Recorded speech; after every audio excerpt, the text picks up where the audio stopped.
El Panóptico. Vigilamos todos los puntos de vista. Un programa de la carrera de Ciencia Política en convenio con la plataforma Es de Politólogos. Realizado con el apoyo de USB Radio.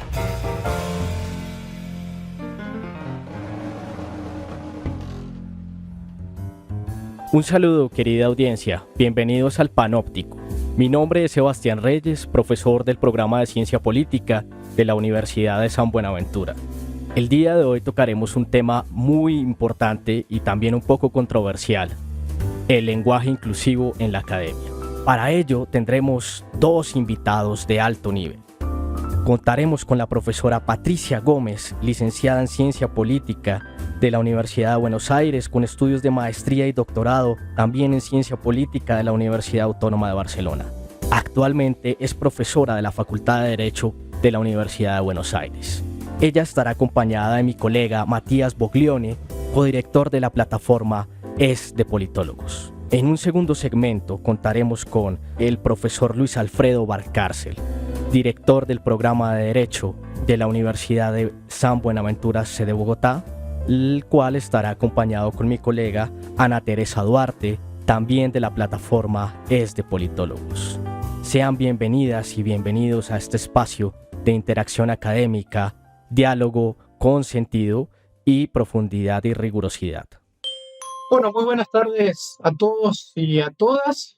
Mi nombre es Matías Boglione, junto con Ana Teresa Duarte, que nos acompaña desde Brasil.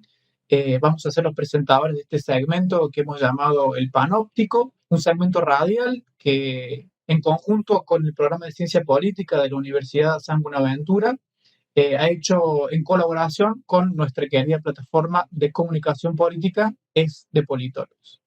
En el episodio de hoy vamos a estar hablando del tan controvertido lenguaje inclusivo, más específicamente su uso dentro de la academia y las instituciones educativas, para lo cual tenemos la participación de la profesora Patricia Gómez de la Universidad de Buenos Aires y también de Luis Alfredo Valcárcel, director del programa de Derecho de la Universidad de San Buenaventura. Así que en este sentido, Patricia, me gustaría empezar haciéndote algunas preguntas respecto al uso del lenguaje inclusivo dentro de la academia. Particularmente, me gustaría saber qué importancia le otorgas vos al uso del lenguaje inclusivo en general, pero también en particular dentro de las instituciones académicas. Muchas gracias por la invitación. Este es un placer conversar de estas cuestiones y especialmente en un contexto, hablar del lenguaje inclusivo en un contexto que se llama el panóptico, tiene como una doble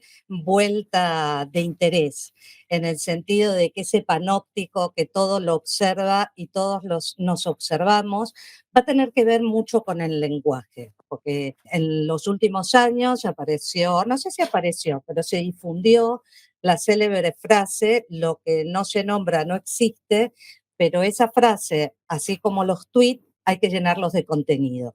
Y en este llenarlos de contenido, una primera cuestión es hacer como dos desmitificaciones.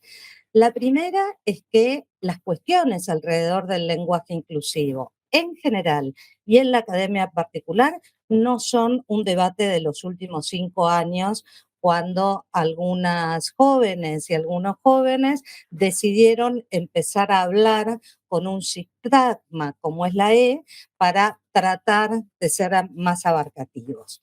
Esta es una discusión que viene aproximadamente hace 60 años, en donde ha tenido mucho que ver el impacto de los feminismos y de los estudios de género al interior de la academia, especialmente en filologías, en ciencias sociales, etcétera. Y la segunda desmitificación, o sea, la primera, esto que no es un fenómeno nuevo, la segunda es que una cosa va a ser el lenguaje inclusivo, otra va a ser el lenguaje claro, otra es el lenguaje no sexista, otra es el lenguaje no binario, otra es la lectura fácil. Entonces, si les parece, aquí podemos conversar sobre el lenguaje inclusivo y las consecuencias que tiene, pero también aclarar que están todos estos fenómenos, porque alguien puede ser muy inclusivo en el lenguaje, pero resulta que lo que dice no se comprende. Y esto es especialmente importante dentro de la academia. Parece que para ser más intelectualmente válido, en el caso de las ciencias sociales, el derecho, las humanidades, hay que escribir de forma oscura y ser un poco críptico o críptica con las cuestiones que se enuncian, porque si uno lo hace de forma clara, entonces no se tiene una categoría intelectual relevante. Para quienes tienen esta presuposición equivocada, les voy adelantando que es un gran error. Un gran error, en primer lugar, porque no se es más inteligente por escribir en difícil, mucho menos por hablar en difícil, sino que la inteligencia está en el aporte de nuevas ideas. En otros formatos del lenguaje, como pueden ser las matemáticas y la música, porque sí, hay otras formas de lenguaje que son, por ejemplo, las matemáticas y la música, vale lo mismo. Existen las inclusiones, las exclusiones, las claridades y las no claridades. La evolución en la enseñanza de las matemáticas en la primera y segunda infancia dan prueba de ello. Así que si tuviera que decir qué importancia le otorgo, es la máxima. ¿Y por qué le otorgo la máxima? Porque solamente se constituyen sujetos de derecho en tanto son nombrados. Y si no son nombrados y están en el ostracismo, difícilmente puedan ser incluso motivo de reflexión en la academia. Entiendo. Por ahí me viene un poco a la mente, Patricia, lo que es el giro lingüístico, ¿no? De cómo empieza a tomar la relevancia al lenguaje como un dispositivo que nada más ni nada menos ordena la realidad tal cual como la percibimos. Por eso no quiero dejar de resaltar lo que vos decís, esta frase que por ahí se ha vuelto un poco cliché, lo que no se nombra no existe, porque tiene mucho de cierto, sobre todo desde el punto de vista filosófico, ¿no? Porque es un debate que se viene dando hace muchas décadas, como hemos mencionado al principio. Pensando un poco en esto del giro lingüístico dentro de las ciencias sociales, me lleva un poco a la segunda pregunta que quería hacerte. ¿Qué contribuciones crees vos que la academia ha hecho respecto al lenguaje inclusivo y que vos considerás relevante destacar, ¿no? Bueno, contribuciones hay unas cuantas. A mí me gustaría, siempre hablo de que el lenguaje constituye sujetos de derecho, que hasta tanto no los constituye como tales, no hay posibilidades de que sean sujetos de derecho. Y estoy pensando en lo siguiente, voy a dar un ejemplo muy paradigmático, porque fue un ejemplo muy paradigmático en América Latina. Cuando Loana Berkins, una reconocida activista por los derechos de las personas travestis y trans, decide conformar junto con otras compañeras una organización de la sociedad civil, ALIT, la Asociación de Lucha por la Identidad Travesti y Transexual, presentan el estatuto, el típico trámite de organización de la sociedad civil, presenta su estatuto a la Inspección General de Justicia, un organismo administrativo dependiente del Ministerio de Justicia y Derechos Humanos. Entre, digamos, los objetivos que tenía esta institución eran los de propender al bien común de las personas travestis y trans. Muy sueltitos de cuerpo, y digo muy sueltitos porque eran todos señores, que propender a mejorar la calidad de vida de personas travestis y trans no es el bien común. O sea, un organismo de un rango meramente administrativo, como es la Inspección General de Justicia, decide interpretar una norma constitucional, que está en todas las constituciones de América Latina, que es promover el bienestar general y el bien común. Lo interesante de esto, y que alguien podría haber dicho, bueno, arreglaron el estatuto y salió, es que ellas se pusieron muy intensas, lograron llevar adelante un leading case con otras organizaciones que llegó a la Corte Suprema de Justicia de la Nación. La Corte Suprema de Justicia de la Nación, en toda su historia, no había tenido que interpretar qué se llama bien común, qué es propender o promover el bien común. Pues una iniciativa como esta, darle nombre a esas personas que no tenían nombre y en consecuencia transformarlas y transformarse en sujeto de derecho, a mí me parece, y llegar a la Corte para que la Corte tome esa decisión, además diciéndole a los señores de la Inspección General de Justicia, ¿a ustedes qué les pasa? Son un organismo administrativo, no se pongan a interpretar lo que no les corresponde. Entonces, ahí hay como un ejemplo muy paradigmático. El segundo ejemplo muy paradigmático, que no es solamente un fenómeno de la lengua castellana que tenemos en América Latina, es el tema de la apropiación del insulto como una definición para los sujetos. En este sentido, lo que es la tradición del movimiento LGTBQ+, etcétera, es muy interesante sobre esta cuestión porque, por ejemplo, se apropia de una palabra como es la palabra puto o de la palabra, de otro tipo de palabras, por ejemplo, que son despectivas y sin embargo se las apropia para dar identidad. Un ejemplo puede ser el de una agrupación partidaria que se llama Putos Peronistas, por citar un ejemplo. Entonces, lo que estoy manifestando es esta importancia de cómo el lenguaje reapropiado por los sujetos que son excluidos del lenguaje, digamos, aceptado, permite esta constitución de sujetos de derechos. Y si me permites, haría otro ejemplo que lo he citado en alguna publicación. Si cualquiera de nosotros estuviera ubicado en cualquiera de los virreinatos del Río de la Plata, del Nuevo Perú, la Capitanía de Chile, Gran Colombia, en cualquiera de estos lugares, para la Real Academia, cualquiera de nosotros seríamos advenedizos y advenedizas. ¿Por qué? Porque la palabra extranjero era sinónimo de advenedizo en el diccionario de 1803.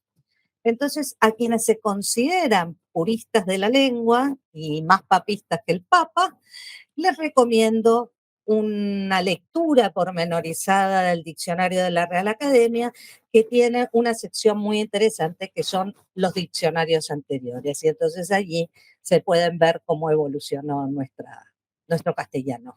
Sí, está bueno lo que mencionas, Patricia, porque por ahí no deja de sorprender cómo muchos sectores, incluso académicos, siguen considerando el lenguaje como algo que no muta, ¿no? Sobre todo dentro de las ciencias sociales, a veces es bastante sorprendente.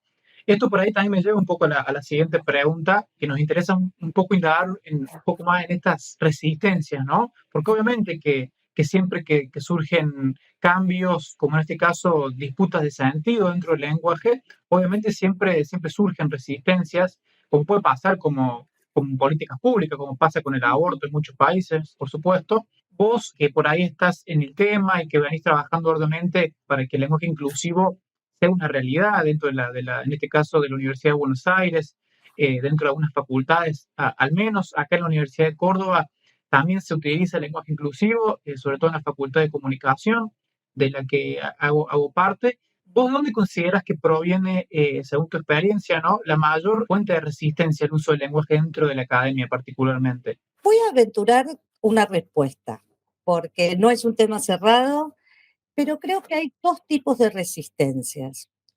Unas resistencias que tienen que ver con la no actualización en términos de capacitación y actualización académica. Esto es, ay, a ver, yo me recibí, a mí no me vengan con otras cosas, a lo sumo una maestría, y ya está. Esto se ve bastante en el ámbito del derecho, ¿no? Bueno, yo llegué a este cargo, ahora no me vengan a decir a mí que tengo que seguir estudiando. Primera cuestión. Ahí hay una resistencia que yo diría que es una resistencia de tipo profesional. Y hay un segundo tipo de resistencia que podríamos tipificarla más de resistencia de tipo política. Con política no me quiero referir a partidarios, sino política como sujetos políticos, en esa definición arendtiana de la condición humana. ¿Por qué digo esto? Porque, adelanto un dato que estamos procesando, formo parte del Observatorio de Lenguaje Claro que funciona en la Facultad de Derecho de la Universidad de Buenos Aires, pero es interamericano. Y desde la Comisión de Género decidimos lanzar una encuesta al interior del propio observatorio. Entonces, encuestamos con quienes compartíamos el espacio, unas 100 y pico de personas, 150 personas, que estaban en distintas comisiones. Para nuestra sorpresa, fue muy reactivo la situación, la respuesta en relación al lenguaje inclusivo.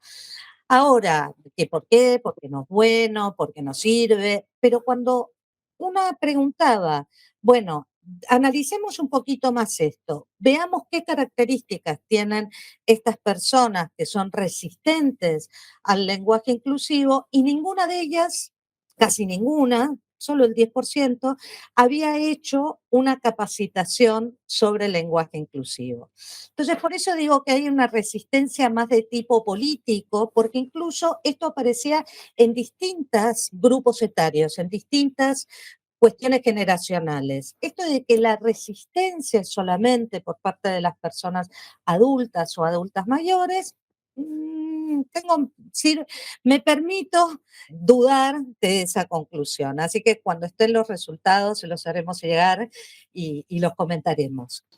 Sí, sí, está bueno que lo menciones, Patricia, porque bueno, por ahí las personas que podemos decir jóvenes, muchas veces también nos sorprenden con pensamientos que son, podemos considerar conservadores, ¿no?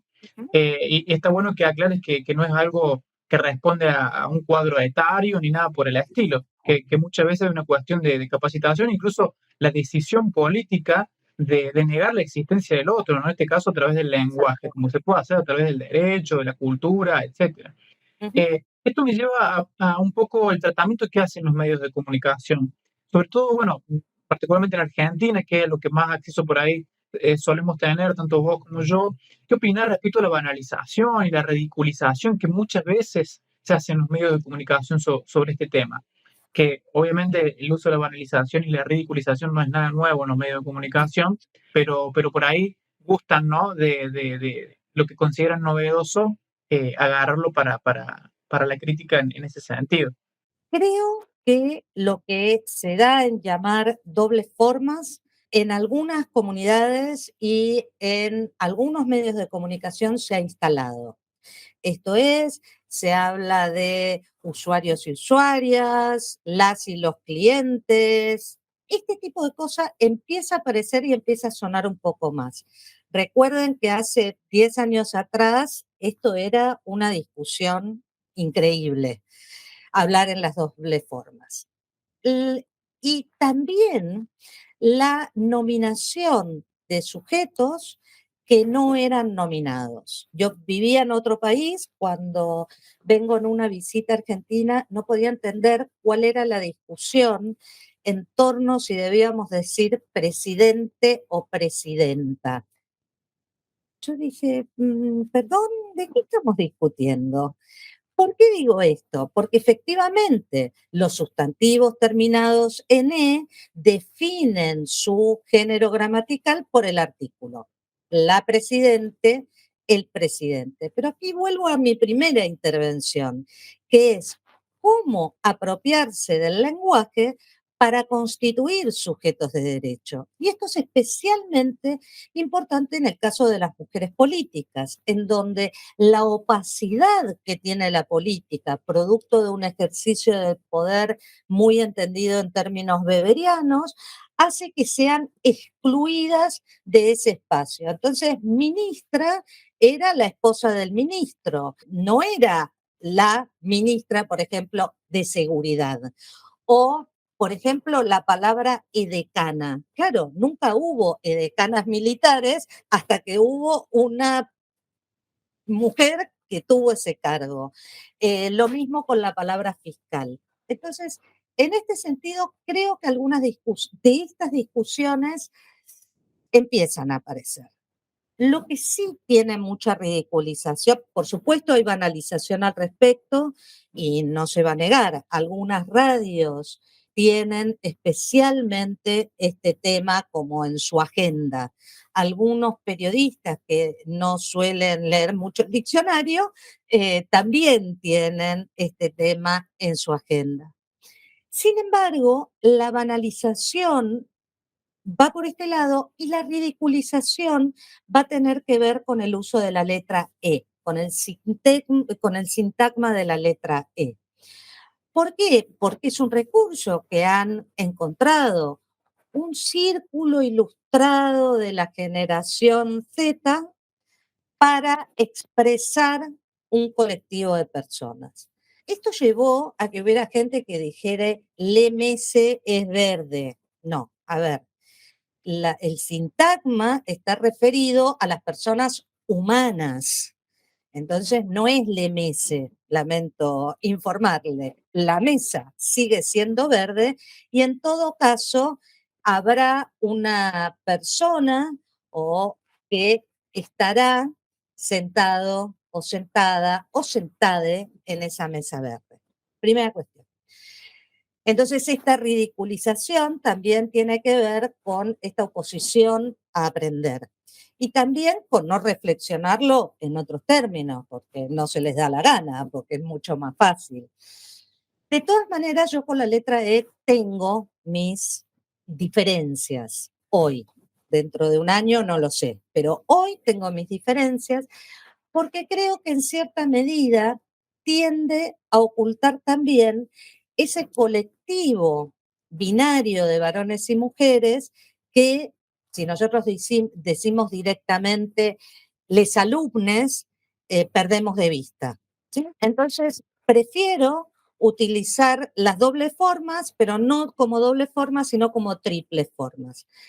Los alumnos, las alumnas, les alumnes. Y me parece que esto resulta mucho más inclusivo que referirme a todo el colectivo en términos de les alumnes, ¿no?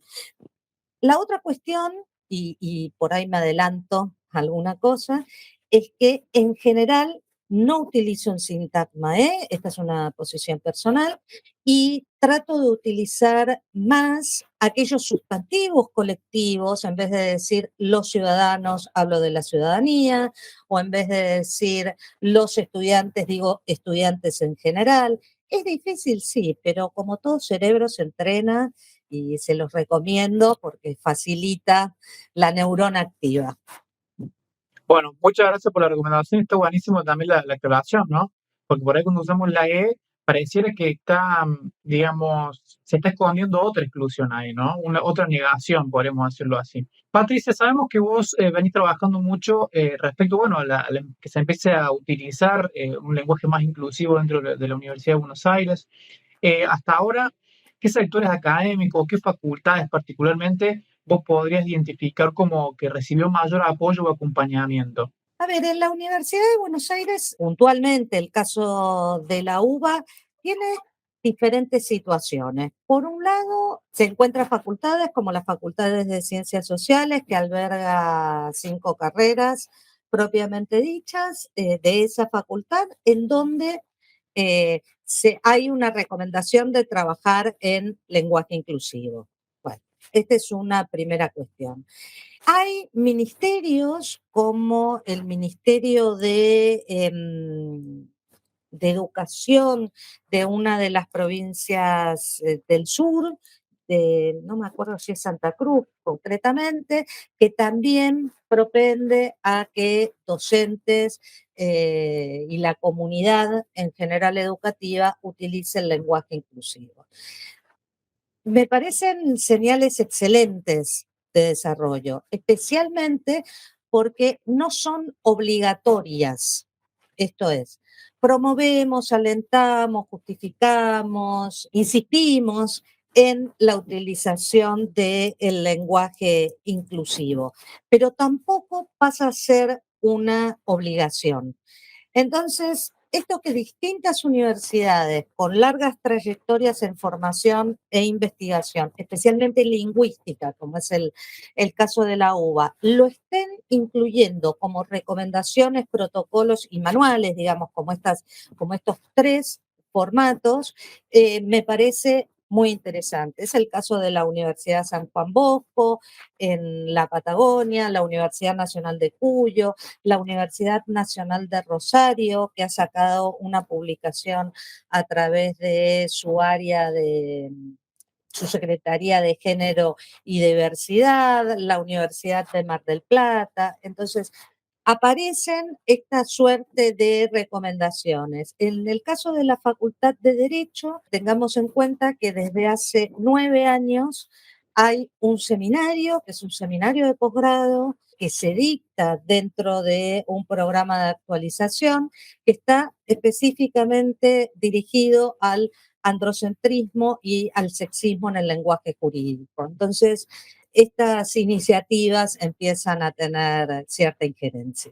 Qué bueno, Patricia, que aclares que no es una obligación, ¿no? Porque muchas veces esto se usa mucho como argumento, sobre todo de sectores reaccionarios y conservadores, que automáticamente lo ligan a una especie de conspiración, batalla cultural, máximo cultural y todo lo que venga, para poder decir que se les intenta cambiar la forma de hablar, ¿no? Patricia, para finalizar la entrevista, una pregunta interseccional, podríamos decirlo así. ¿Qué lugar ocupa todo esto en las cuestiones raciales y de género, según tu punto de vista? Bueno, son como fundamentales, ¿no? Buena parte de la nueva discusión sobre el lenguaje inclusivo, porque recordemos que ya en los 70 Álvaro García Meseguer estaba horadando la piedra con esta cuestión.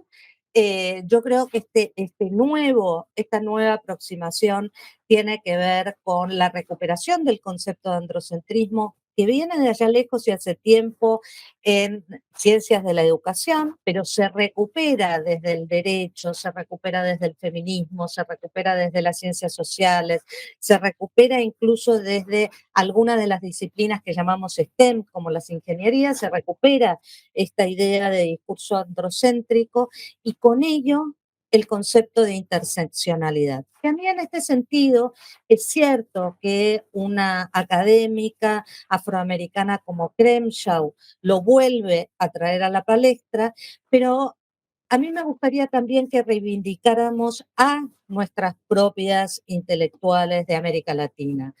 Mara Viveros me parece que es fundamental en este sentido, Julieta Paredes, las compañeras de Bolivia que trabajan sobre las ideas de entronque patriarcal, no solo de patriarcado, sino de entronque patriarcal, para mostrar que también había un patriarcado que se mezcla con la conquista. Y una última cuestión, bueno, no sé si última, pero sí por lo menos para este panóptico, que tendría en cuenta nominar las cosas, permiten hacerlas propias. A nadie se le obliga a hablar de una forma, a nadie se le impone que utilice la E, pero tengamos en cuenta que la protección y el ejercicio de los derechos de las personas tienen grandes tropiezos si no las nominamos. Si no pensamos cómo se tratan las violencias de niños, niñas y adolescentes, no vamos a poder cumplimentar sus derechos porque van a ser entendidos, por ejemplo, todavía bajo la idea del patronaje. Entonces yo en este sentido me gusta mucho el planteo gramsciano de que hay que dar la batalla cultural y la batalla cultural se da en todos los frentes. Y es por eso que la Malinche, para mí no es Malinche, sino es Malitzin, que es el nombre que tenía previo a la conquista. Mira, no estaba enterado de eso. ¿Cómo la han renombrado, no? Precisamente para que ocupe otro lugar en la historia, seguramente. Exactamente.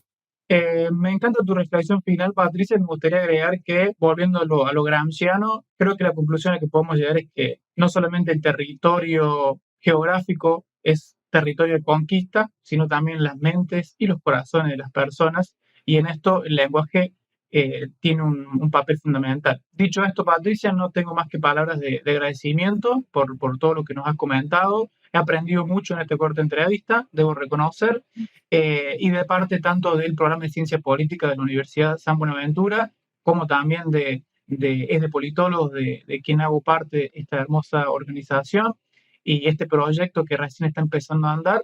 Te agradecemos mucho tu tiempo y las ideas que nos has transmitido. Y bueno, a la audiencia también, obviamente, le agradecemos mucho que estén sintonizando, que estén escuchándonos, que se hayan tomado un tiempo para poder acompañarnos en este pedacito de tiempo. Y esperamos poder volver a vernos en algún otro panóptico y que seguramente van a ser muchos más. Muchas gracias por la invitación. Vamos a una pequeña pausa y ya volvemos. USB Radio suena. Dale play.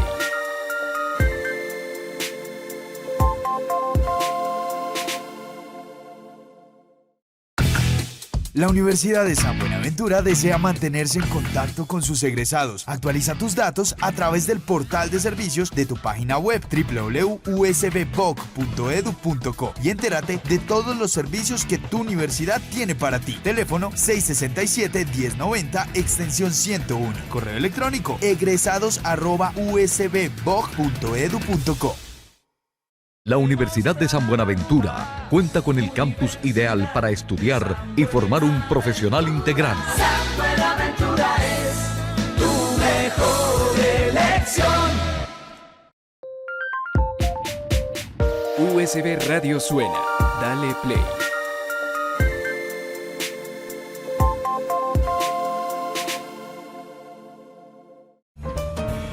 El Panóptico.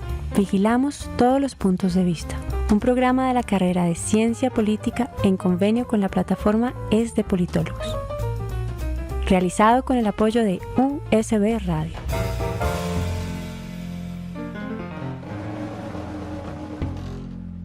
Ya regresamos a Panóptico, un programa de USB Radio.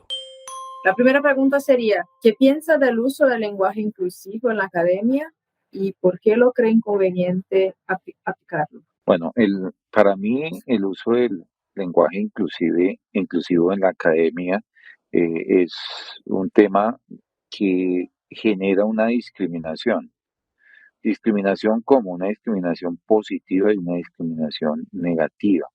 ¿Por qué esa discriminación es positiva? Porque se permite a la persona darle ese reconocimiento de su estatus que él siente que tiene y no se le deja aparte, pero también es una discriminación negativa porque en el momento de que él lo hace manifiesto y más en el tema de la academia, empiezan las burlas y las discriminaciones de sus propios compañeros e inclusive profesores. El uso de ese lenguaje inclusivo o ese reconocimiento se debe hacer de una manera gradual, primero formando a toda la comunidad académica para que pueda respetar esa diferencia.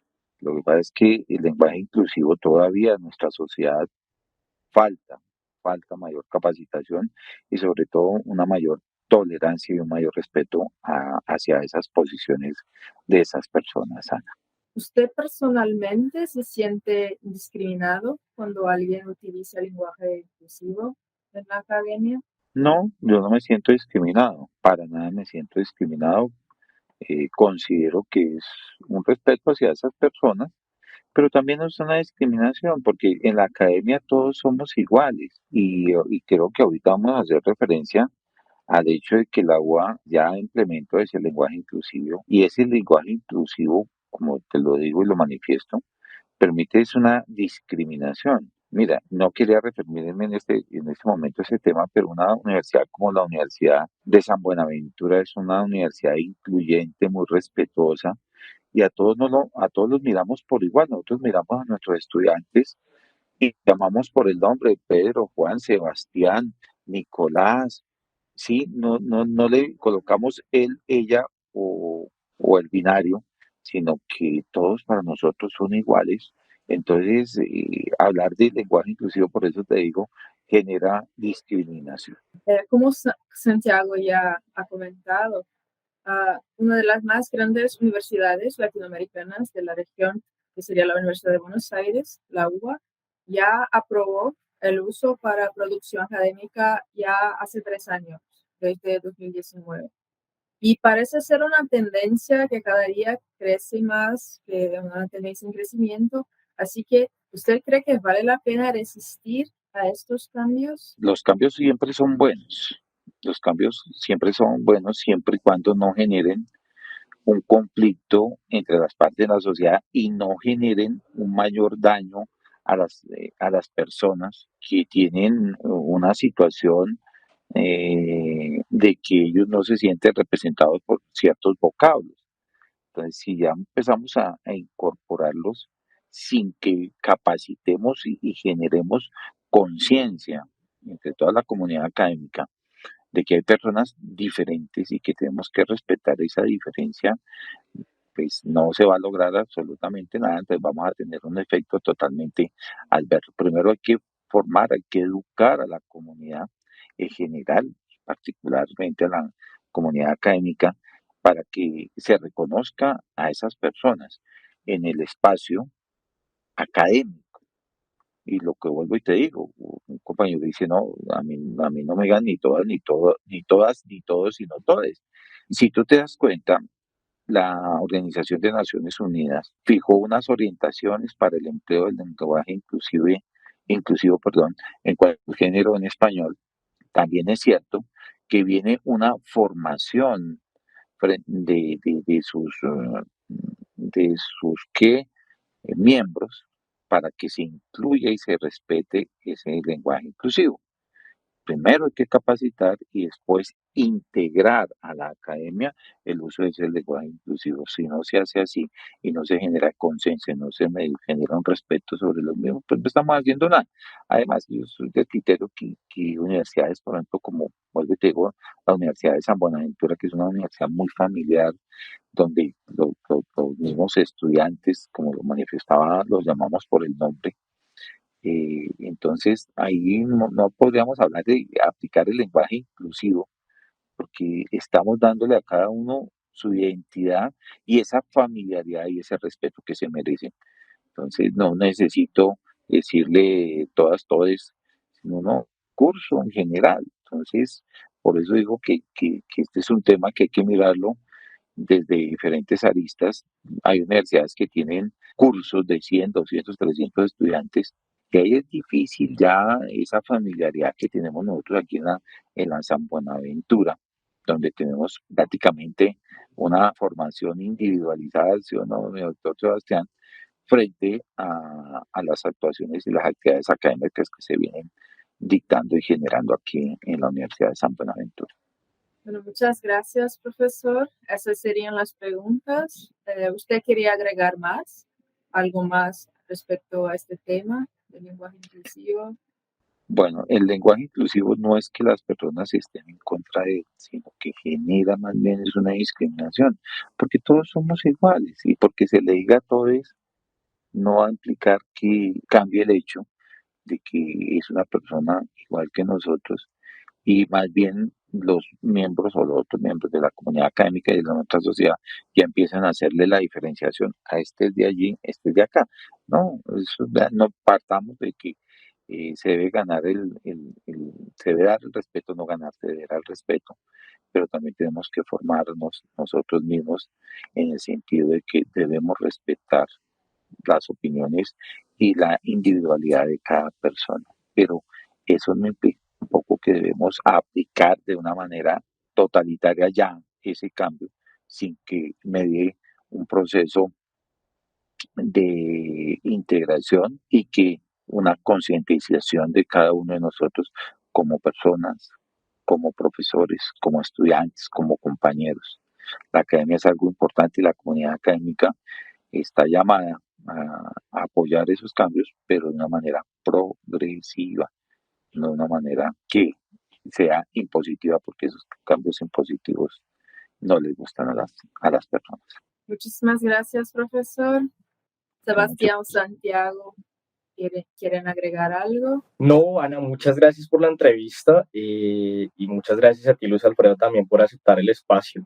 Entonces, pues muchas gracias, Ana, muchas gracias, Luis y Santiago. Te escuchamos, no sé si quieras concluir o añadir algo más. Mil gracias. Bueno, yo sí quiero agregar algo más. Antes de esta reunión, el día de ayer y el día de hoy, estuve conversando con varios estudiantes y tienen ellos la misma apreciación, que se debe incorporar de una manera progresiva, debe haber una transición para incorporar ese lenguaje inclusivo, pero es que esa incorporación está también en la formación de la comunidad académica para que entiendan qué es el lenguaje inclusivo y se respete en el espacio académico esa diferencia frente a estas personas que requieren ese lenguaje inclusivo.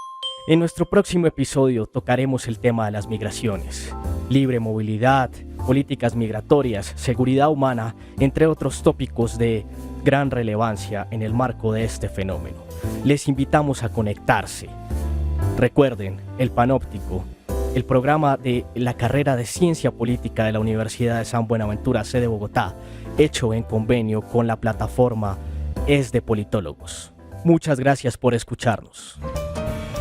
El Panóptico. Vigilamos todos los puntos de vista. Un programa de la carrera de Ciencia Política en convenio con la plataforma Es de Politólogos. Realizado con el apoyo de USB Radio.